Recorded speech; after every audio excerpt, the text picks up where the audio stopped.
naquele dia vocês viram que não deu muito certo a minha tentativa de atravessar a geladeira. Mas eu descubro uma coisa diferente. Eu fiz errado. Não tinha que ser de lado, tinha que ser de frente, assim mesmo, uma pequena distância.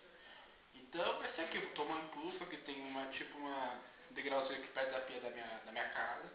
Tomar um impulso, gente, vocês vão ver. Vocês não vão me ver porque eu vou estar dentro da geladeira. Presta atenção, presta atenção. Conta comigo, é 3, é 2, é 1. Au! Porra, mãe!